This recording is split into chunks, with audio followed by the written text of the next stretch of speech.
fog. Actually, medyo ano na to, gabi na kasi time check is 6:09 ng gabi. Hindi naman ganun kalamig kasi 14 degrees lang. Pero sobrang dilim. Then at the next one, turn right. Tingnan nyo yung ano, light sa daan. Konti lang tapos hindi pa ganun kaliwanag yung mga ilaw. Tapos sobrang fog, oh. Kaya madilim.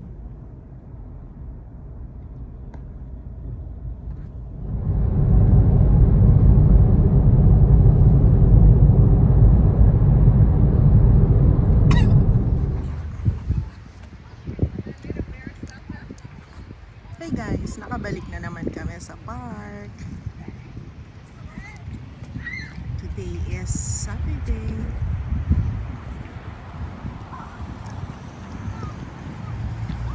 And time check 2:17 ng hapon. So nagayang mag-basketball si Lucas kasi nainip na daw siya. Ayan. Ayan si Chami. Ayan nyo, oh. Konti lang ang tao ngayon. Sa side na to actually, mangilan-ulan lang. Nag-walking. Kasi ang lamig ng ano, ng hangin.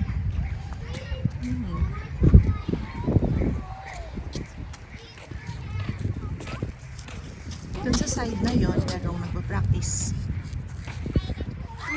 What should I play? Okay, whatever you want. Play whatever you want.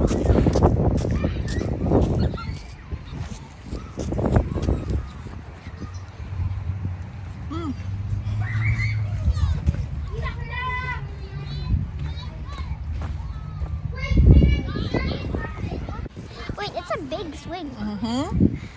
Woo!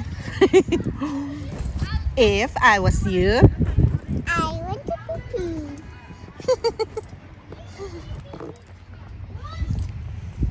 did you pray for sunny day? Yeah. Aww, that's so nice. Jesus heard your prayer. Yeah.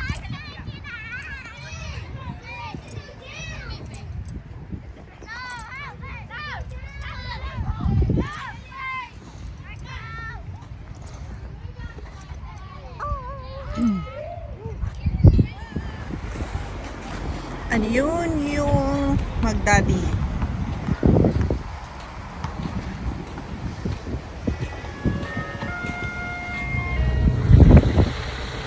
Ice cream tayo guys. Habang ang lamig-lamig. Ayan, nag-ice cream kaming lahat.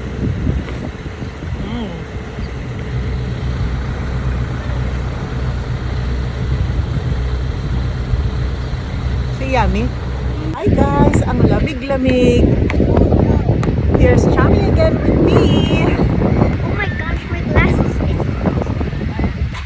What happened to your glasses? It's blurry. It's blurry. Alright. Maybe, oh, I just wear a bit later. Chami, it's so cold.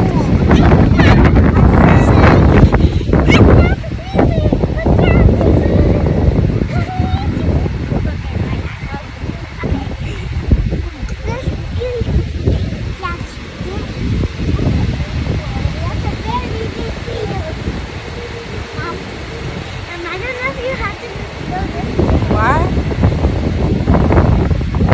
We're back here at Pars Park kasi gustong mag-play ni Lucas. Yan, oh, wala na namang masyadong tao. Dito sa New Zealand guys, isang trivia na maybe alam niyo na din.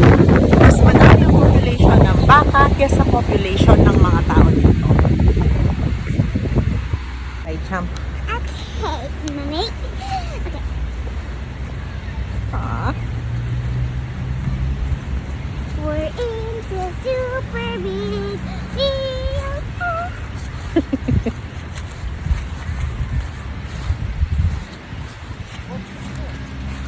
Did you enjoy your ice cream? I scream. I don't scream. Oh, I love ice cream. It's so nice. My ice cream was Yummy. waffle dip It has chocolate. and vanilla ice cream Can we sit behind the here? chocolate. Why would we sit in the grass? Is it dirty? No.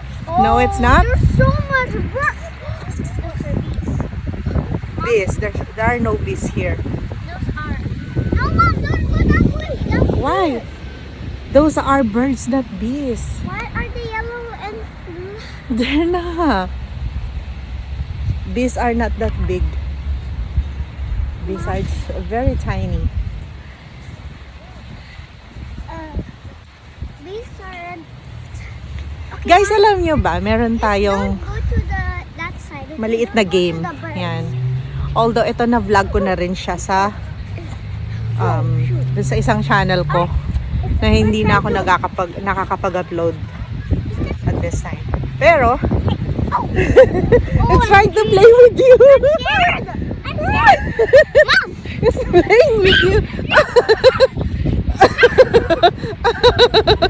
It's playing with you. Look at this bird.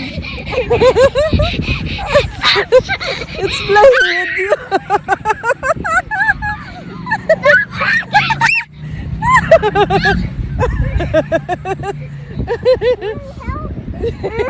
It's just a bird, Chubby. Mommy, help, I don't like It's so birds. cute. Mom, Mommy, that's a bird. Oh. Okay, Mom, let's just go. Continue walking. I don't like this. Okay, can you hold this for me, please? Ah, It's Alright. trying to surround us.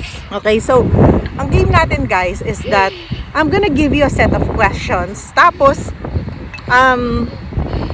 tapusin nyo muna yung game na to. And then, ibibigay ko sa inyo yung interpretations ng mga sagot ninyo. Okay? Fair enough? Okay. So, the first question is, imagine na nakatira ka sa isang malaking bahay. Okay. Ano yung nasa imagination ninyo na pagbungad ninyo sa bahay? Like, on outside, meron ba siyang gate or wala siyang gate? And if meron siyang gate, mataas ba yung gate or mababa yung gate? Okay. So, next question is, Here's the button. so pumasok kayo ng bahay and may nakita kayong dining table. So yung dining table, the question is, anong nasa dining table? Is it empty? It's Or meron siyang nakalagay na flowers? Or fruits? Or just as plain as table lang siya? Wala siyang ibang nakalagay sa table. So what's your question? And then, next question is, Next question. meron ding isang glass na nasa table. May tubig ba siya? Or wala? Kung may tubig siya, gaano kadami yung laman niya? Is it half empty? Or is it full? Or wala siyang laman? And then, meron siyang stairs. So, habang paakyat ka ng stairs, meron kang nakasalubong. Tapos, sino yung nakasalubong mo habang paakyat ka ng stairs? So, the next question is, okay, What? paglabas mo sa bahay, may nakasalubong kang animal. Is it a big or a small animal? Mom, why are you telling about it?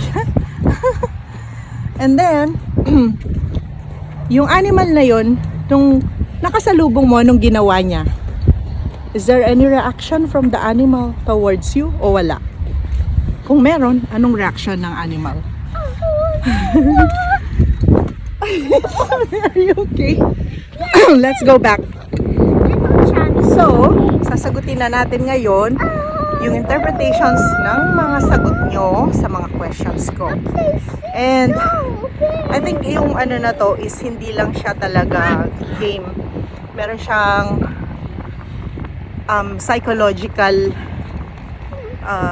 meaning yung mga sagot nyo sa mga questions na to. So, tinanong ko kung yung bahay ninyo na ini-imagine ninyo na sa inyo is may gate siya or wala. Mom, imagine if you actually did not start the block. Yeah. And you Kung got may gate siya, ibig sabihin kayo yung tao na hindi madaling lapitan. Hindi ka friendly, ganyan. Are you Sarado walking yung along? wall mo sa mga tao. Yung walang gate at all, ibig sabihin, bukas na bukas ka para sa ibang tao. Siguro mabait ka. Ganyan, no? Mabuti kang, ganun ka kabuting tao, ganun ka kabait na tao. Okay, so, yung next question natin, guys, was, come here, Shami. You Wow. wanna drink water? Go ahead. Ang question natin was, yung table, yung dining table, Oh, shoot, there's so much fruits here. if there are fruits or flowers in the table, ibig sabihin nun, you're a happy person. Mom, don't go that way. There's a bird army. Yun. So, kung wala, it's the other way around. As long as may flowers ka or fruits sa table, ang sabi is, masayahin ka daw na tao. Or you're a happy person. And then, yung glass, wala siyang laman, One. you feel empty in your life at this The time. vlog. Tapos, Mommy, your question's so long. kung Mom, is that half- a question? Your question's so long. yeah. Kung half empty, yun na yun. Tapos kung full naman, fulfilled ka sa buhay mo at this point in time. Kung half, ibig sabihin, half ng priorities mo or dreams mo, hindi mo pa siya natutupad sa buhay mo. Mom, And then, imagine if you grew up and you said this again. the other question was, meron kang nakasalubong na tao Where's your dad? habang paakyat ka ng stairs ng bahay mo. Wait, is that Sining my, nakasalubong mo? is that my brother and my dad? Yung tao na yon, that's the person you will never forget for the rest of your life. Wait, Mom, is that Kuya and Daddy? Yeah. And then, next No, question. just birds. Next question was, may nakasalubong kang animals. Animal. Anong animal na yon? Malaki ba siya o maliit? Kung maliit siya, maliit yung problema mo sa point na to ng buhay mo. And kung malaki siya, malaki daw yung pinagdadaanan mo at this point in time. And, anong reaction ng animal towards you? Kung yung animal was malambing siya sa'yo, or namoy-amoy ka lang, parang nilalambing at nakikipaglaro sa'yo, ibig sabihin, ganun kang mag-react towards your problem. Chill ka lang. Pero, I don't think kung that's kinagat ka for example ng aso o kinagat ka ng snake, ibig sabihin, you react negatively calling. sa mga problema mo sa buhay o pinagdadaanan mo. So, meron pa ba akong ibang hindi nasagot? And I don't know my Comment down screen below today. kung wala. Kung wala akong nalaktawan o kung meron man akong I'm nalaktawan. gonna scream. I'm gonna scream for Daddy. So yun, Daddy. it's a fun game pero ang sabi is psychological Mom, that's a very long question. psychological game daw siya. That's the longest So question kaya on may Earth. meaning yung mga questions, corresponding meaning yung mga sagot doon sa mga tanong. Ayan. Oh, lamig naman. It's so cold, Cham.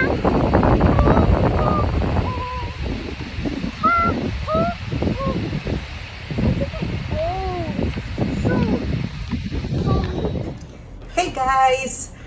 Halos kakauwi ko lang. Nakauwi ako around 10:45 yata. Yeah, mga 10:45, ganyan. Today is 22nd ng July, Monday.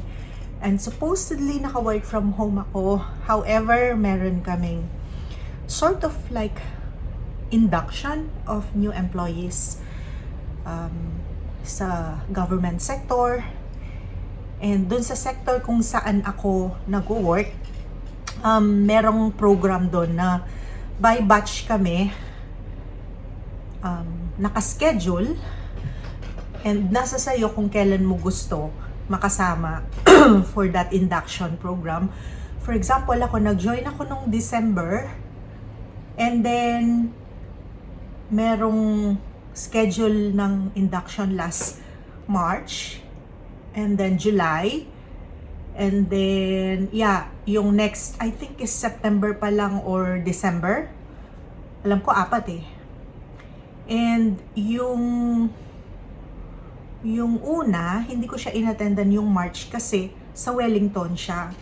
So instead na mag-travel pa ako papuntang Wellington, meron naman schedule ng induction this month, which is today. Ito na lang araw na to yung pinili ko. So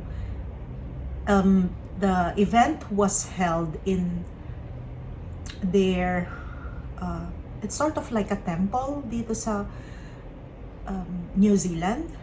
It's called the Murray, and it was very beautiful, guys. And so kwento ko lang sa inyo yung flow ng program. So we were around 40, although syempre iba-iba kami kung kailan kami nag-join ng organization. And ako December, meron din akong nakasabay na nag-join din sila ng December, pero yung iba naman around February, ganyan. And then so nandun kami sa labas, and we're not allowed to go inside the Murray hanggat hindi nag-start yung yung program. So nung lumabas yung isa sa government officer, nag-briefing siya sa amin kung anong flow ng program, kung ano yung gagawin namin, and kung anong mangyayari para aware kami. And so we were waiting outside, and then nung pa-start na, pinapunta lahat ng mga babae sa harapan. So not necessarily line, pero kumbaga kunyari 5 kayo or 4 or 3 kayo sa harap, and then next line, ganyan. So basta lahat ng mga lalaki nasa likuran, tapos all girls sa harapan. Tapos para sort of para siyang procession, kasi mabagal yung paglalakad ninyo papunta dun sa entrance ng parang temple talaga siya, guys. And then nung nandun na kami sa labas, huhubarin yung shoes ninyo bago kayo pumasok. So allowed naman yung socks, yung stockings, pero yun nga, tatanggalin yung shoes. And habang naglalakad kayo papasok, merong kumakanta na ng Maori songs. So ayun, pagpasok namin, very solemn lang, very quiet, and maliit lang actually yung place. Tapos punong-puno siya ng design kung papaano yung heritage ng New Zealand culture, ng Maori culture. And then naka-line yung mga chairs. Meron siyang mga chairs na dikit-dikit. Alam niyo yung parang sa airport, ganon. So 3 lane siya. Tapos kami na mga attendees, doon kami uupo. Tapos opposite side namin, which is like 3 steps lang, as in talagang harapan lang, doon nakaupo yung mga guest speaker or yung mga officer, ganon, yung sa sort of government officers. Tapos nung nag-start na, tumayo yung isa sa kanila and naghaka siya. I think familiar kayo sa haka. And it's like a song or chant of warriors, parang ganun siya. So search nyo sa YouTube kung ano yung haka, so that magka-idea kayo. So After noon, nagbigay ng speech yung isa rin sa officers. Tapos same thing in Maori language din. Siguro mga 4 na beses na may ganon. In Maori language lahat. As in, wala akong naiintindihan. And then, nung yung almost last part na ng program, kami naman na mga attendees ang tumayo. So it's our turn to parang honor the culture. Tapos kami naman yung kumanta ng Maori song. Parang feeling ko ako lang yung hindi kumanta kasi parang ako lang yata yung hindi nakakaalam ng Maori song na yun. Kasi syempre, di ba, hindi naman ako lumaki dito. So talagang bago ako sa bansang ito, wala akong alam sa culture dito. Kami nga na tumagal ng 17 years sa UAE. Hindi ako natutong mag-Arabic. Wala sa amin natutong mag-Arabic or kumanta ng Arabic song or yung mga ganun ba. So much more dito, di ba? Tapos kasi lahat ng mga katabi ko, naririnig mo talaga silang kumakanta ng Maori song. Tapos feeling nakaka-conscious na parang, hala, ako lang yung hindi kumakanta, ako lang yung hindi bumubukal yung bibig. Ayoko namang magpanggap, di ba? Tapos, napaningin ako sa mga officers. Tapos, titignan ko sana yung isa. Lahat pala sila, parang feeling ko nakatingin sa akin. Siguro yung isip na, ba't kaya ito hindi nagpa-participate? Ganun ba? Nakaka-conscious kasi hindi ko talaga alam yung kanta, Maori song. And then, ayun, nung natapos na yun, tumayo yung chief of staff. Tumayo siya sa harapan and nagbigay siya ng speech again in Maori language. And then, nagsabi siya on his last words dun sa program ng, yun nga, na welcoming us officially as government sector employees and wishing us na maging tapat kami sa tungkulin bilang naglilingkod sa gobyerno ng New Zealand. And it's very welcoming, it's very beautiful. Tapos after nun, lahat kami, luminya, tapos lahat kami, it's either mag-shake hands ka or magbeso or yayakap ka. Kaya lang syempre, hindi naman, kumbaga hindi ko alam kung paano i-approach. So may yung mga officers, merong mga nagbeso, yung kumbaga mag-shake hands lang sana ako, pero yung tipong ibebeso ka or i-hug ka, ganyan, very welcoming. And then after nun, ayun nga, bale papalabas na kami nun ng temple. Tapos paglabas namin ng temple, pumunta kami sa may likuran, merong snacks and refreshments. So yun lang, officially na kami, introduce or launch as government employees ng New Zealand. So, ayun lang, naikwento ko kasi sobrang ganda ng place. Search nyo na lang, hindi ko alam kung pwede kong i-post yung photo ng temple. So, search nyo na lang siya sa Google siguro para makita nyo. So, it's a sacred place dito sa New Zealand. And I think meron din sa ibang part ng New Zealand na pwedeng magpunta ang mga tourists na open for public. Pero yung pinuntahan namin, I believe hindi siya for tourist destinations, hindi siya open for public. Parang lang siya for special gatherings lang siya or special events. Doon lang siya ginagamit. So, malapit siya sa airport actually. Sa airport dito sa Auckland. So, yun lang guys. See you soon! Eto, kaka-lunch ko lang actually. Pagdating ng bahay, nag-lunch na ako and nagdadalawang isip pa ako kung mag-join ako ng meeting ko kasi actually, nung pagdating ko ng bahay, makakahabol sana ako ng meeting na isa. So, hindi ko na siya inattendan kasi nagpaalam naman ako na out of office ako ngayon kasi nga mag-a-attend ako ng induction. And yung next meeting ko is 1 o'clock. So, hindi ko alam kung mag-join pa ako. Kasi nagpaalam naman nga ako. So, ang plano ko is mag-work ako pero naka-hide lang ako.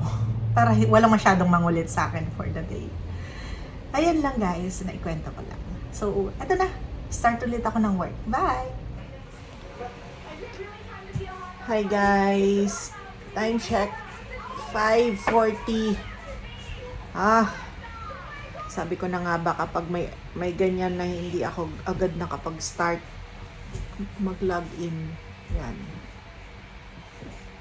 Kung hindi ko pa ihinto yung mga tasks at pag-respond ng mga emails. Wala. Hindi na ako makakapagpahinga. Hey, love! Hey, Mommy. How are you, baby? Good. So, yan lang, guys. Kaka-log out ko lang. Yan. Oh. Wala na yata akong energy. Ubus na. Anyway. Inaantay ko pa si Butch kasi wala pa siya. Pauwi pa lang siya niyan. Kanina, umulan ng malakas. So, nabasa na naman yung mga bata. Ayan. Nakalimutan nilang may payong sila. Naka-coat naman sila. Naka-cover naman sila. Even yung ulo nila. Pero still, syempre, nabasa pa rin sila. Kaya, yan tignan nyo. In-electric fan ko yung mga bags nila at saka yung mga jackets nila para matuyo. Yan. Tapos pagdating nila kanina, kaagad silang naligo para di sila magkasakit. Yan. Mamaya bigyan ko sila ng baby oil sa likuran bago matulog para hindi sila sipunin o ubuhin. Ayan lang. Ay, ibabalita ko nga pala, guys. Alam nyo ba, meron kaming family friend na family sila from Abu Dhabi rin. Kasama namin silang nagsuserve sa simbahan, church sa Abu Dhabi, and sa community rin namin sa Abu Dhabi. So, same pathway din namin. So, na-inspire sila sa amin at papunta na sila dito. In fact, yung babae, yung friend namin babae, papunta na siya dito on Friday. So, I mean Thursday. This coming Thursday. Sorry, not Friday. Thursday. So, susunduin siya ni Butch sa airport kasi nga, may pasok ako noon. Si Butch wala naman. And then, Friday, puntahan namin siya after work. And then, start na namin siyang tulungan na maghanap ng bahay at mga gamit. Hopefully, sana maging maayos at smooth sailing din ang journey nila. Nauna siya kasi inaantay pa yung visa ng husband niya at ng mga children niya. So, 3 boys yung mga anak niya. So, awaiting pa rin ng visas yung family niya. Pero at least siya, ready na yung visa niya. So, kakalabas lang ng visa niya last week. And so, iuwi muna niya yung anak niya na kambal sa Pinas, and then from Pinas, dun sila lilipad papuntang Aklan, pag-ayos na yung visa nila. So, ayun, di ko alam kung pwede ko nang i-mention yung name niya eh. So, tanungin namin siya sa Friday. Pero Thursday, makikita na siya ni Butch kasi susunduin siya ni Butch sa airport. Tapos, padalhan ko siya ng mga pagkain at yun nga, at least mga basic na items na kakailanganin niya kasi iba pa rin talaga pag yung meron kahit papaano na madadatnan kang pagkain pagdating mo. So, ayun, update ko kayo, guys. Baby, you don't have to worry, 'cause there ain't no need to hurry. No, boy, I'll stay through the bad times, even if I had to fetch you every day. We'll get by if you smile. You can never be too happy, and you'll get along with a little prayer and a song.